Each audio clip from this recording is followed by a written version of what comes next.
programa. Hola a todos, en nuestro siguiente podcast vamos a hablar de cómo acompañar a los niños en la elaboración del duelo. Recuerda, todos tus comentarios son apreciados por nosotros y son de gran utilidad para mejorar cada día nuestro canal. Además, recuerda unirte a nuestras redes sociales, Facebook, YouTube, Instagram, LinkedIn y Twitter, donde estaremos publicando diferentes noticias para ti y todos tus conocimientos. Al hablar de cómo acompañar a los niños en la elaboración del duelo, Crowen tiene unos siguientes consejos propuestos para los padres. Hable con el niño de la persona que ha muerto con la mayor naturalidad posible. Es una manera sencilla de manifestar que sigue viva en nuestro corazón. Darles la oportunidad de elegir si desean participar en los rituales funerarios, aniversarios y conmemoraciones. Hablarles de la pérdida común y el dolor que sienten todos. Ofrecerles al niño un espacio y un tiempo para la expresión de las emociones, del dolor de manera íntima y personal. No importa si sus sentimientos son de rabia o enojo. Respetar el tiempo de malestar, ya que se trata de algo normal.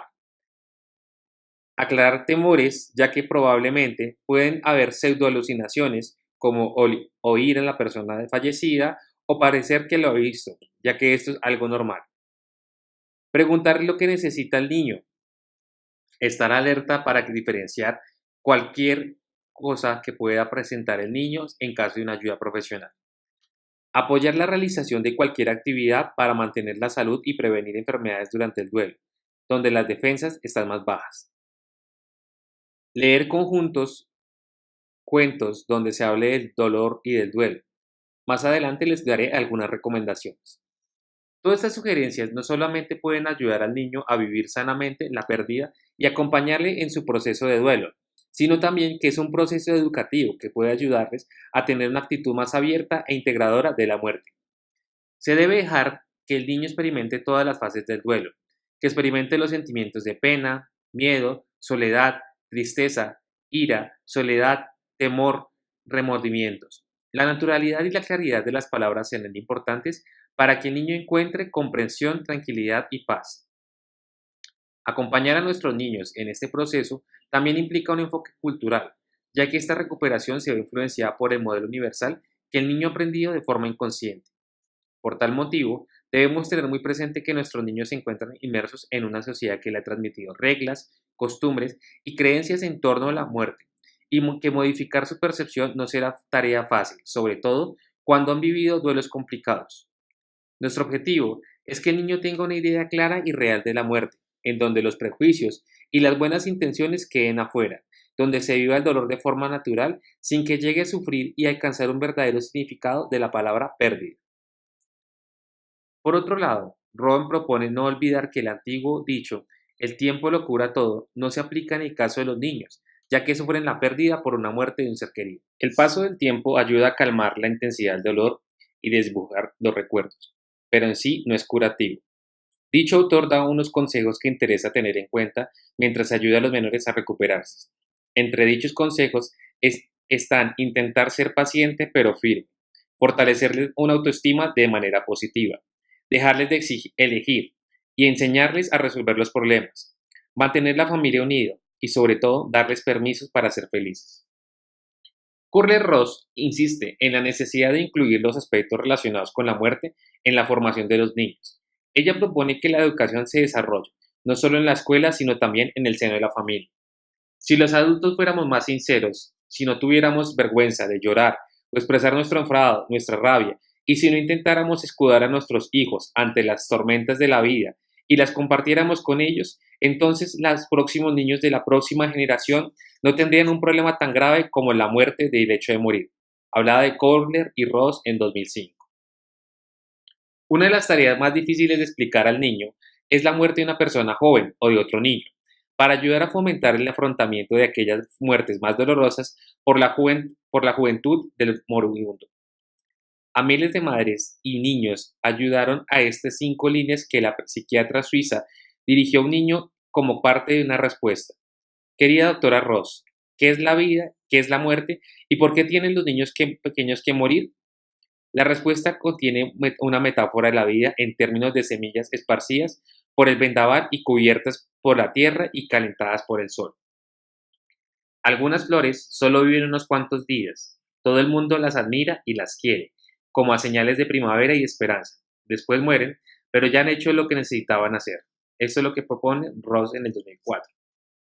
Para la educación para la muerte de nuestros hijos no es lo más importante la finitud de la humanidad, sino la educación, para que no tengan miedo de vivir y tampoco de morir. Tendremos que aprender a educar una generación de jóvenes con un amor verdadero y condicional, para lo que hay que desprenderse de dolor, frustraciones, rabia e impotencia sobre lo que podemos albergar en nuestro interior. De lo contrario, ellos heredarán toda esa carga de negatividad, siendo ese el verdadero pecado original. Así que cuando hablamos de educar la siguiente generación, quiero decir que tenemos que empezar por nosotros mismos, y en todo se vuelve cada vez más fácil. Ross propone esto en el 2005.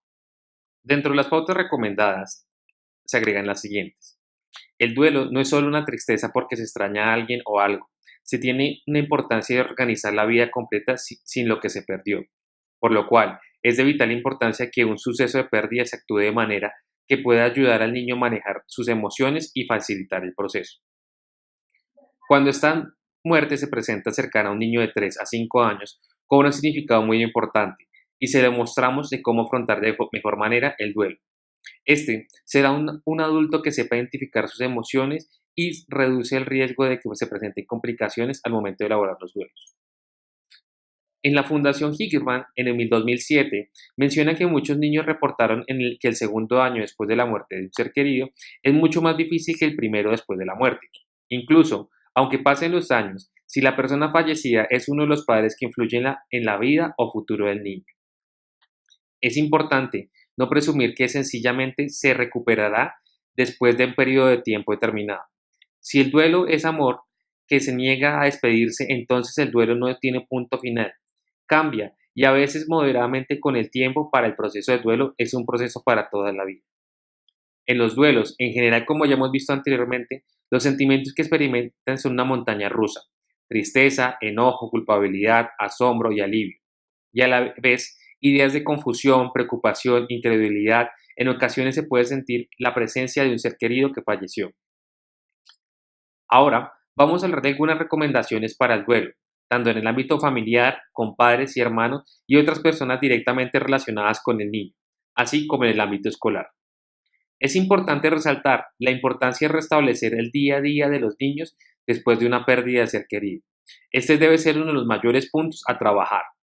Es importante que el día a día de los niños pueda restablecerse de forma continua y lo más pronto posible después de la pérdida querida. Si se descuidan y dejan de tener lugar los horarios, las comidas, el colegio, los cuidados que normalmente dispensa un adulto y conforman su día a día, esto puede causar nuevos duelos o pérdidas de tipo secundario. Estos cambios o carencia en sus rutinas podrían afectar al menor creyéndole que un estado de inseguridad e incertidumbre. Es necesario restaurar lo antes posible su vida extrema para favorecer el restablecimiento de su vida interna. Ahora, en la situación del duelo. Es común que los primeros días después de la pérdida de los niños manifiesten dificultades para comer, irse a dormir, estudiar o jugar, y que sea necesario ayudarles en maneras de tareas cotidianas.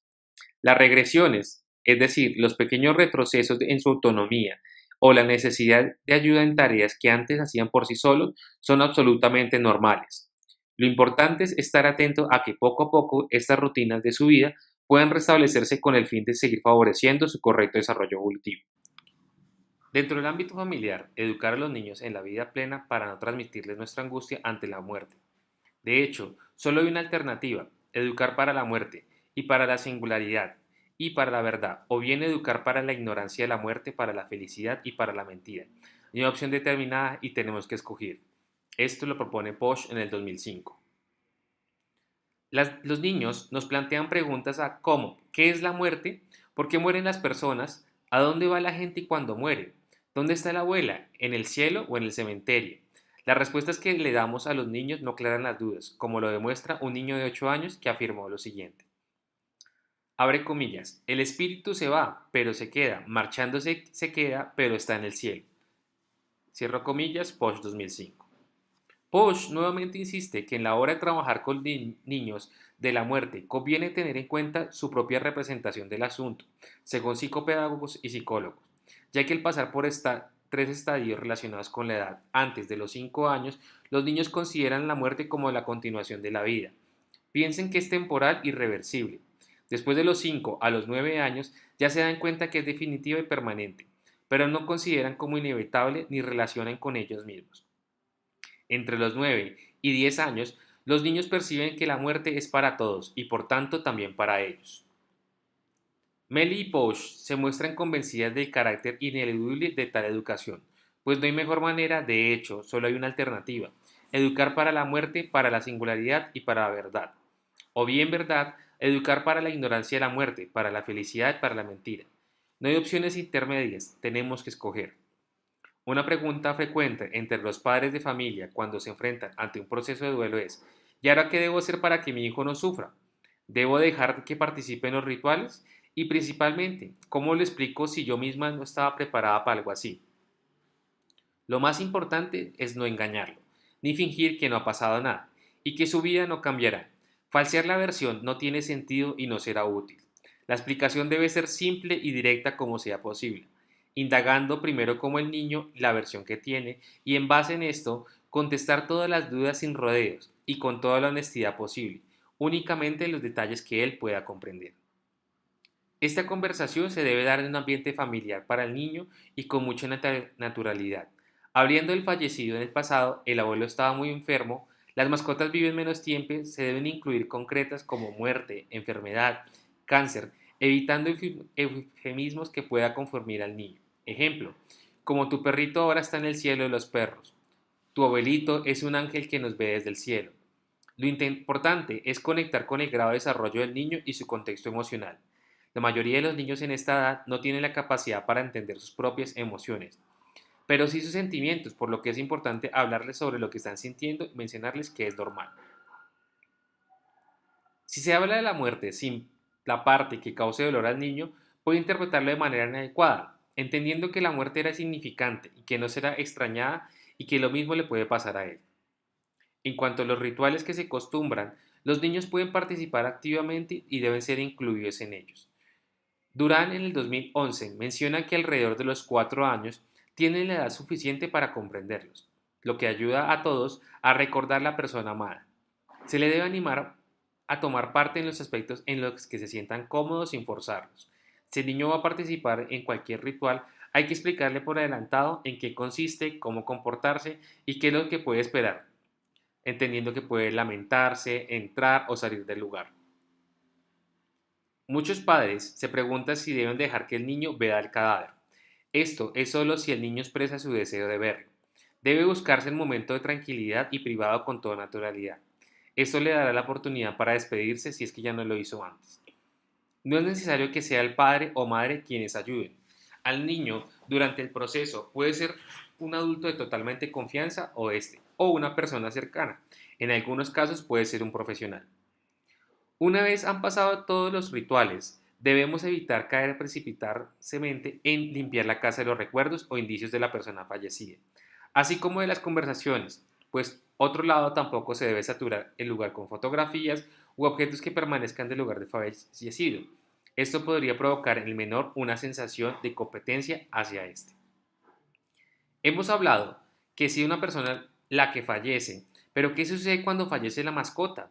Lo principal es dejar que el niño manifieste su pena abiertamente, sin minimizar su dolor por el hecho de que era solo una mascota. La intensidad del duelo, como ya se ha mencionado, depende del vínculo que se tenía con el fallecido. Debemos de permanecer que se despida de su mascota, inclusive realizar una ceremonia para enterrarlo, o actualmente ya existen diversos servicios funerarios especializados en mascotas. En el ámbito escolar, la escuela y una amiga en el duelo. Un ratoncito observó que un perro tenía la costumbre de esperar cada día a la puerta de su casa.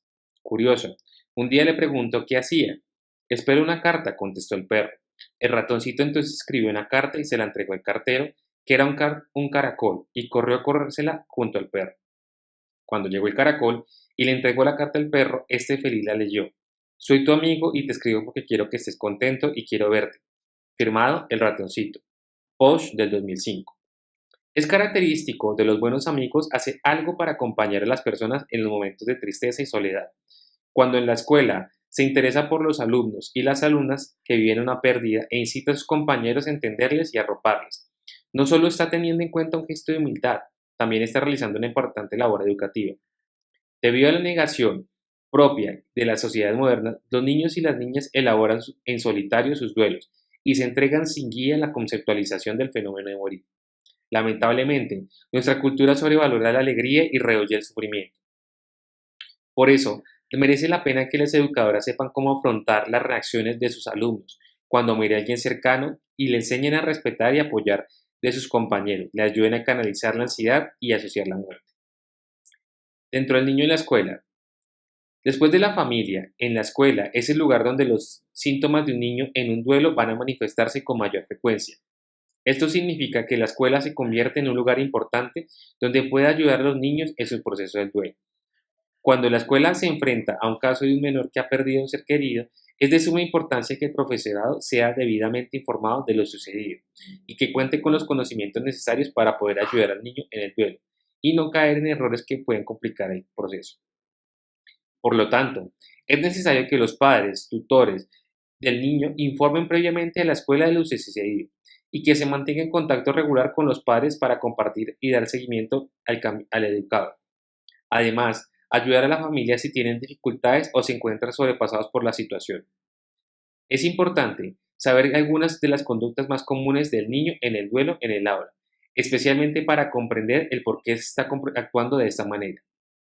Algunas reacciones comunes son, mientras están en la escuela, es que el niño frecuentemente se encuentra distraído o en las nubes, se pone a mirar por las ventanas o se pierde en el espacio. Se distraen fácilmente con cualquier movimiento o sonido a su alrededor y cualquier movimiento o sonido a su alrededor. Piensan en la persona que querían deseando que estuviese todavía viva. Son más olvidadizos por la misma razón. Se les olvida las cosas más a menudo que antes debido tenían a otras cosas en su mente y las tareas pasan a un segundo plano. Son más temerosos. La mayoría de los niños están ansiosos y temerosos luego de la muerte de un familiar.